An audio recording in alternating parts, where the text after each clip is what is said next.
Hi friends, എല്ലാവർക്കും സജൂസ് വേൾഡിലേക്ക് സ്വാഗതം. പഫ്സ് പാസ്ട്രി യൂസ് ചെയ്യാതെ ഉണ്ടാക്കുന്ന ഒരു എഗ് പഫ്സിൻ്റെ റെസിപ്പിയാണ് ഇന്ന് ഞാനിവിടെ ഷെയർ ചെയ്യാൻ വേണ്ടിയിട്ട് പോകുന്നത്.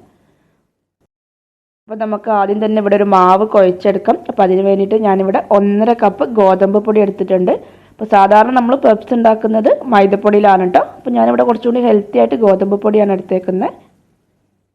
ഇതിലേക്ക് ഞാനൊരു ടേബിൾ സ്പൂൺ നെയ്യ് ഒഴിച്ച് കൊടുത്തിട്ടുണ്ട്. അപ്പോൾ നമ്മൾ സാധാരണ ബട്ടറൊക്കെയാണ് യൂസ് ചെയ്യുക. അപ്പോൾ ബട്ടർ ഉണ്ടെങ്കിൽ ബട്ടർ തന്നെ എടുക്കാം. ഇനി ഇതിലേക്ക് ഒരു കോഴിമുട്ടയും അതേപോലെ ആവശ്യത്തിനുള്ള ഉപ്പും കൂടി ഒന്ന് ചേർത്ത് കൊടുക്കാം. ഇനി നമുക്ക് ഇതെല്ലാം കൂടി ഒന്ന് കൈ വെച്ചിട്ട് നന്നായിട്ടൊന്ന് മിക്സ് ആക്കിയിട്ട് എടുക്കാം. ഈ ഉപ്പും കോഴിമുട്ടയും പൊടിയും എല്ലാം കൂടി നന്നായിട്ടൊന്ന് മിക്സ് ആയിട്ട് വരട്ടെ. നമ്മൾ സാധാരണ ഈ പെപ്സിൻ്റെ പാസ്ട്രി യൂസ് ചെയ്തിട്ടാണ് കേട്ടോ പെപ്സൊക്കെ ഉണ്ടാക്കാറ്. അപ്പോൾ അത്ര പെർഫെക്റ്റ് ആയിട്ട് അതേ ഒരു പോലെ ലെയറായിട്ട് പോലെ ഒന്നും നിൽക്കില്ല. നമ്മൾ വീട്ടിലുണ്ടാക്കുന്ന ഡോ വെച്ചിട്ടുണ്ടാക്കുന്ന പഫ്സാണ് കേട്ടോ. അപ്പോൾ ഞാനിവിടെ ഇത് നന്നായിട്ടൊന്ന് മിക്സ് ആക്കിയിട്ട് എടുത്തിട്ടുണ്ട്. ഇനി നമുക്കിതിലേക്കൊരു 1/2 ഗ്ലാസ് വെള്ളം ഒഴിച്ച് കൊടുക്കാം. എന്നിട്ട് ഒന്നും കൂടി നന്നായിട്ടൊന്ന് കുഴച്ചെടുക്കാം. നമ്മൾ സാധാരണ ചപ്പാത്തി മാവൊക്കെ കുഴച്ചെടുക്കല്ലോ അതേപോലെ. ഇത് നമുക്ക് ചപ്പാത്തി മാവിനേക്കാളും സോഫ്റ്റ് ആയിട്ട് വേണം കിട്ടാൻ. അപ്പോൾ അതുകൊണ്ട് തന്നെ 2 കൈ വെച്ചിട്ട് നന്നായിട്ടൊന്ന് കുഴച്ചെടുക്കാം. നമ്മൾ എത്ര ടൈമിൽ കുഴച്ചെടുക്കുന്നോ അത്രയും സോഫ്റ്റ് ആയിരിക്കും കേട്ടോ ഈ ഡോ. അപ്പോൾ അതാ ഞാനിവിടെ ഇത് നന്നായിട്ട് തന്നെ കുഴച്ചെടുത്തിട്ടുണ്ട്.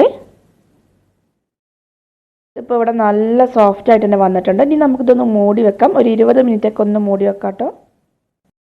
തുറന്ന് വെച്ച് കഴിഞ്ഞാൽ ഇത് ഡ്രൈ ആയിട്ട് പോകും. അപ്പോൾ ഒന്നും കൂടി ഒന്ന് സോഫ്റ്റ് ആയിട്ട് കിട്ടും.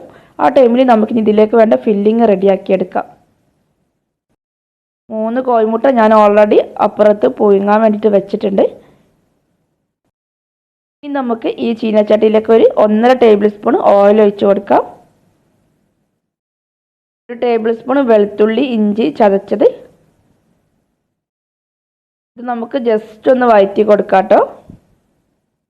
ഇനി ഇതിലേക്ക് 2 സവാള നല്ല നൈസായിട്ട് കട്ട് ചെയ്തിട്ട് എടുത്തിട്ടുണ്ട്. ഒരു മീഡിയം ടൈപ്പ് സവാളയാണ് ഞാനിവിടെ എടുത്തേക്കുന്നത്. ഇനി നമുക്ക് ആവശ്യത്തിനുള്ള ഉപ്പും കൂടി ചേർത്ത് കൊടുത്തിട്ട് ഈ സവാള ഒന്നിവിടെ വഴറ്റിയെടുക്കാം. സവാള ഇവിടെ ഇപ്പോൾ അത്യാവശ്യം നന്നായിട്ട് തന്നെ വഴന്ന് വന്നിട്ടുണ്ട്.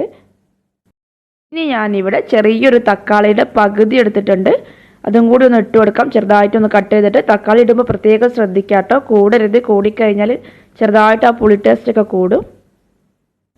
2 പച്ചമുളക് ചെറുതായിട്ട് കട്ട് ചെയ്തിട്ട് ഇട്ട് കൊടുത്തിട്ടുണ്ട്. അത്യാവശ്യം നല്ല എരിവുള്ള മുളകാണ് കേട്ടോ. അതേപോലെ കുറച്ച് കരിവേപ്പിലയും കൂടി ഒന്ന് ഇട്ട് കൊടുത്തിട്ട് നമുക്ക് നന്നായിട്ടൊന്ന് മിക്സ് ചെയ്തെടുക്കാം. ഇനി ഇതിലേക്ക് വേണ്ട സ്പൈസസ് ഒക്കെ ചേർത്ത് കൊടുക്കാം. അപ്പോൾ ഞാനിവിടെ 1 ടീസ്പൂൺ മുളക് പൊടി ഇട്ട് കൊടുത്തിട്ടുണ്ട്. 1/2 ടീസ്പൂൺ കുരുമുളക് പൊടി, 1/4 ടീസ്പൂൺ മഞ്ഞൾപ്പൊടി. ഇനി നമുക്ക് ഇതെല്ലാം കൂടി ഒന്ന് നന്നായിട്ട് മിക്സ് ആക്കിയിട്ട് നമ്മുടെ സവാളയും തക്കാളിയും എല്ലാം കൂടി നന്നായിട്ടൊന്ന് വഴന്നിട്ട് വരട്ടെ.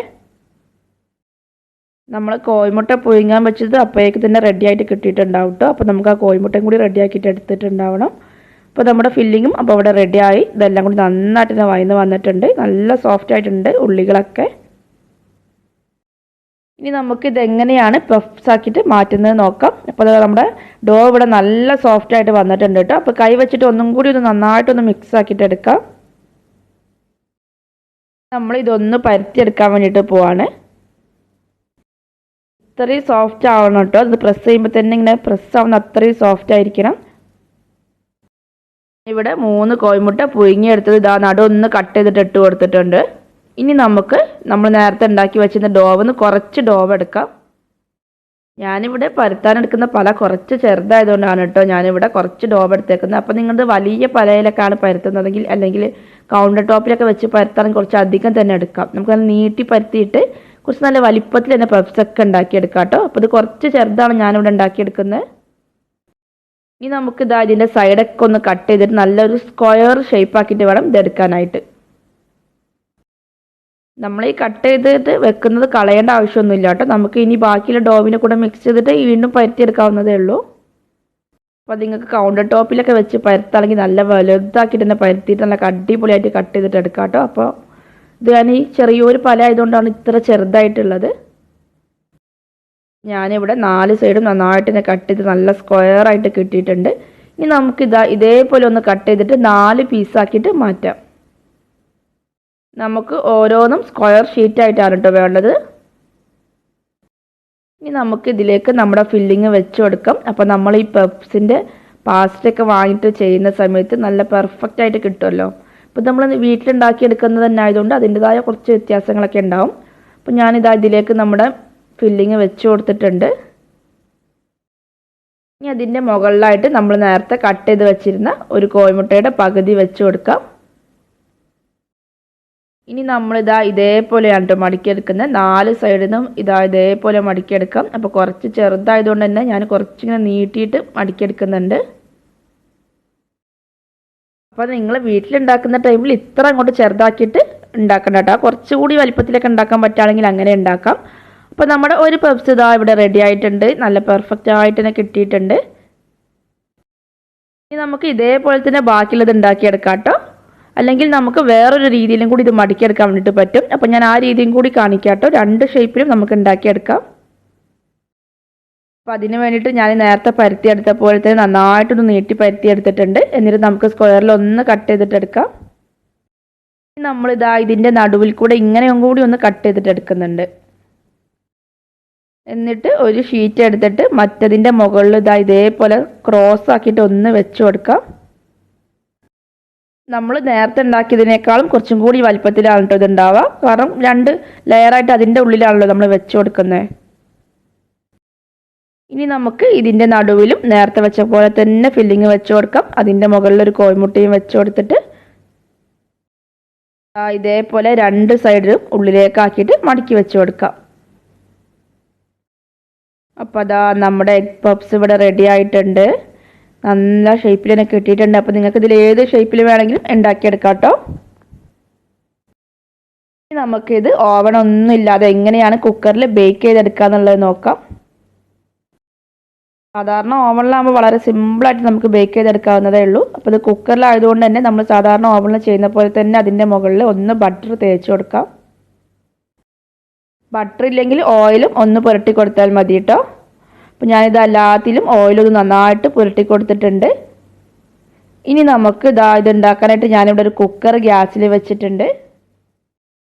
നമ്മൾ ഓവണൊക്കെ പ്രീഹീറ്റ് ചെയ്യുന്ന പോലെ തന്നെ ഒരു 2 മിനിറ്റ് കുക്കർ നന്നായിട്ടൊന്ന് ചൂടാക്കിയിട്ട് വെക്കാം. ഇനി ഇതിലേക്ക് അല്പം ഒന്ന് ഓയിൽ തടവി കൊടുക്കാം കേട്ടോ. ഓയിൽ പുരട്ടി കൊടുക്കുന്ന കാര്യം മറന്നു പോകരുത് കേട്ടോ. കാരണം നമ്മൾ ഇതിലേക്ക് ഡയറക്റ്റ് ആയിട്ട് നമ്മുടെ പഫ്സ് വെച്ച് കൊടുക്കുകയാണ്. അപ്പോൾ അടിയിലൊക്കെ ഒട്ടിപ്പിടിക്കാൻ ചെറുതായിട്ടൊരു ചാൻസ് ഒക്കെ ഉണ്ട് കേട്ടോ. അപ്പോൾ അതുകൊണ്ട് ഈ ഓയിൽ മസ്റ്റായിട്ട് പുരട്ടി കൊടുക്കാം. ഇനി നമുക്ക് ഇതേപോലെ നമ്മുടെ പഫ്സൊക്കെ ഇതിലേക്ക് വെച്ച് കൊടുക്കാം. ഇനി ഇത് മൂടി വെച്ചിട്ട് ഒരു 5 മിനിറ്റ് വേണം ബേക്ക് ചെയ്തിട്ട് എടുക്കാനായിട്ട്. കുക്കറിൻ്റെ വെയിറ്റ് ഞാനിവിടെ എടുത്ത് മാറ്റിയിട്ടുണ്ട്. ലോ ടു മീഡിയം ഫ്ലെയിമിൽ ഒരു 5 മിനിറ്റ് വെക്കാം. ഇതിപ്പോൾ ഇവിടെ 5 മിനിറ്റ് കഴിഞ്ഞു കേട്ടോ. 5 മിനിറ്റ് കഴിഞ്ഞ് ഒരു ഏകദേശം 6 മിനിറ്റ് ആയിട്ടുണ്ട്. അപ്പോൾ നമുക്കിതൊന്ന് തുറന്ന് നോക്കാം. ഇതിൻ്റെ ഒരു സൈഡ് ഇപ്പോൾ നന്നായിട്ട് തന്നെ ബേക്കായിട്ട് വന്നിട്ടുണ്ട്. ഇനി നമുക്കിതൊന്ന് മറിച്ചിട്ട് കൊടുത്തിട്ട് അടുത്ത സൈഡ് ഒരു 4 മിനിറ്റ് ബേക്ക് ചെയ്തിട്ട് എടുക്കാം. ടോട്ടൽ നമുക്കൊരു 10 മിനിറ്റ് ബേക്ക് ചെയ്തിട്ട് എടുത്താൽ മതി. അപ്പോൾ ഇതിൻ്റെ സൈഡിലൊക്കെ അത്ര കളറൊന്നും ഉണ്ടാവില്ല. അപ്പോൾ നമ്മൾ വിചാരിക്കും ഇത് വെന്തിട്ടില്ല എന്ന്. പക്ഷെ നമ്മൾ കുക്കറിൽ ഇത് മൂടി വെച്ചിട്ട് വേവിക്കുന്നത് കൊണ്ട് തന്നെ ഇതിൻ്റെ സൈഡൊക്കെ നന്നായിട്ട് തന്നെ വെന്തിട്ടുണ്ടാവും. കളറില്ലാന്ന് മാത്രമേ ഉണ്ടാവുള്ളൂ കേട്ടോ. അപ്പോൾ ഞാൻ ഇതൊന്നും കൂടി ഒന്ന് മൂടി വെച്ചിട്ട് ഒരു 4 മിനിറ്റും കൂടി ഒന്ന് നന്നായിട്ട് ബേക്ക് ചെയ്തിട്ട് എടുക്കാൻ വേണ്ടിയിട്ട് പോവാണ്. ഇപ്പോൾ ഇവിടെ 4 മിനിറ്റ് കഴിഞ്ഞിട്ടുണ്ട്. നമ്മുടെ പഫ്സൊക്കെ നന്നായിട്ട് തന്നെ ബേക്കായിട്ട് വന്നിട്ടുണ്ട്. നന്നായിട്ട് കുക്കായിട്ടുണ്ട് കേട്ടോ. നമ്മുടെ സൈഡിലൊക്കെ കളറില്ലാന്ന് മാത്രമേ ഉള്ളൂ. പക്ഷെ നമ്മൾ കുക്കറിൽ വെച്ചതുകൊണ്ട് തന്നെ നന്നായിട്ട് തന്നെ വെന്ത് വന്നിട്ടുണ്ട്. അപ്പോൾ നമുക്കിനി സൈഡിലും കൂടി കുറച്ചും കൂടി ഒരു ഗോൾഡൻ കളറൊക്കെ വേണമെന്ന് തോന്നുകയാണെങ്കിൽ ഇതേപോലെ ഒന്ന് സൈഡ് ഇങ്ങനെ പിടിച്ചു കൊടുത്താൽ മതി.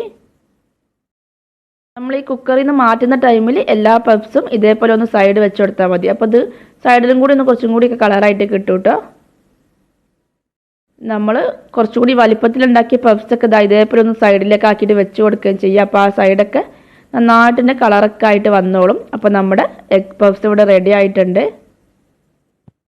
ഭയങ്കര സിമ്പിളായിട്ട് ഉണ്ടാക്കാൻ പറ്റുന്ന ഒരു വിഭവം തന്നെയാണ് കേട്ടോ ഇത്. നമുക്കിത് വീട്ടിലൊക്കെ ഉണ്ടാക്കി നോക്കാം. ഇതിൻ്റെ സൈഡൊക്കെ വെന്തതാണ് കേട്ടോ. നമ്മൾ ഗോതമ്പ് പൊടിയിൽ ഉണ്ടാക്കിയത് കൊണ്ട് തന്നെ അതിൻ്റെ ഒരു കളറിൻ്റെ ഒരു വ്യത്യാസം ഉണ്ടെന്നേ ഉള്ളൂ. നമ്മൾ സാധാരണ പഫ്സൊക്കെ മൈദയിലാണ് ഉണ്ടാക്കാറ്. നമ്മൾ വീട്ടിലുണ്ടാക്കുമ്പോൾ ഭയങ്കര ഹെൽത്തി ആയിട്ട് ഒട്ടും ഓയിലൊന്നും ഇല്ലാതെ നമുക്ക് നല്ല സിമ്പിളായിട്ട് ഉണ്ടാക്കിയെടുക്കാൻ പറ്റുന്നതുകൊണ്ടാണ് ഞാനിവിടെ ഗോതമ്പ് തന്നെ യൂസ് ചെയ്തേക്കുന്നത്. അപ്പോൾ നല്ല ഹെൽത്തിയും ആണല്ലോ. അപ്പോൾ അതുകൊണ്ടാണ്. അപ്പോൾ എല്ലാവർക്കും ഈ വീഡിയോ ഒക്കെ ഇഷ്ടപ്പെട്ടിട്ടുണ്ടാവുമെന്ന് കരുതുന്നു. ഇഷ്ടപ്പെട്ടിട്ടുണ്ടെങ്കിൽ എൻ്റെ ചാനൽ ഒന്ന് സബ്സ്ക്രൈബ് ചെയ്യണേ. ആ താഴെ കാണുന്ന റെഡ് കളർ ബട്ടൺ ഒന്ന് പ്രസ് ചെയ്തിട്ട് അതിൻ്റെ അടുത്തുള്ള കുഞ്ഞ് ബെൽ ബട്ടണിൽ ഓൾ എന്ന് വേണം സെലക്ട് ചെയ്യാനായിട്ട്. Thank you.